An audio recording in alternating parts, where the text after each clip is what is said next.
A public poll on the question of overcoming tribalism in Nagaland has drawn an open portrait of a society aware of its own fractures and impatient for solutions that go beyond symbolism. A commanding 80% pointed to education and intertribe exchange as the most effective tools, while only 6% named healing and reconciliation through forgiveness as the path forward, and 14% respondents offered alternative perspectives. The Morong Express poll, which invited opinions alongside categorical responses, reflects a growing disillusionment with what some respondents called performative Christianity, where faith is professed publicly but tribal loyalty governs actual behavior. We say Nagaland is the land of Christ. We see big churches, wrote one respondent, but the bitter truth is we Nagas do this just for namesake. The statement summed up a frustration expressed across multiple responses that the moral architecture of Naga civil society, rooted in the church, has failed to translate into inter-community solidarity. Central to the education argument was not merely formal schooling, but a deeper unlearning.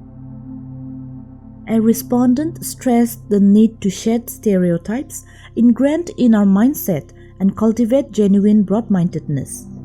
We need to get rid of the stereotypes that we have of other tribes.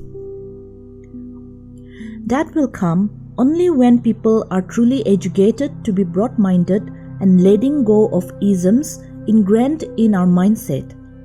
One respondent framed the issue in humanistic terms, arguing that people see only through word of mouth, paper, or through electronic screens. The person wrote, "If we want to overcome tribalism, we have to humanize the other person. We have to learn to see the world through their lenses as well, and when we are able to do that, we will break down barriers of structural biases that keep us from seeing our shared humanity." Intertribal marriages were cited as a social breach, with one respondent noting that Naga society is based on the close family bond. Intertribe marriage will bring us closer. Others called for formal facilitation of cross-community encounters as a policy priority, arguing that proximity dismantles prejudice more reliably than any institutional decree. No tribe is enemy to other. No amount of prayer will do magic. Intertribe exchange and facilitating people to meet each other is the best idea, one-sided. The respondents who offered alternative views stressed two specific institutions, the church and the government. On the question of religion, multiple voices called on tribal churches, which function as linguistically and ethnically segregated congregations in Nagaland's towns and cities, to open their doors to interdenominational and intertribal worship. Can the tribal churches give way to the Naga church? Asked one respondent pointedly. Why should Christians be separated by tribes?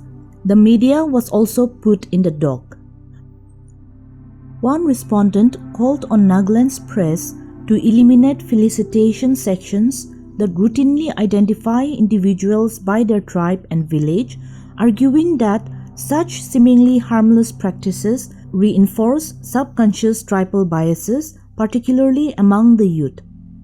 Why not just mention his or her name and the district? The respondent asked. Isn't that more than enough? Perhaps the most politically charged observation came in the form of a critique of the state government itself. A respondent pointed out, when the government is busy creating districts on the basis of tribe, how is it possible to overcome tribalism? The creation of tribe-based districts is going to create a lot of isms and will only lead to more divisions and fragmentation among Nagas. One respondent offered a keen observation, distinguishing tribalism from its irrational form. Tribalism is not a disease, It's natural anywhere in the world. The disease is when one becomes blinded by it, justifying the wrong deeds of tribesmen and supporting them even when they are wrong. The respondent underscored, the issue is purely ethical and being morally correct, and Nagas are a pitiful lot in this regard.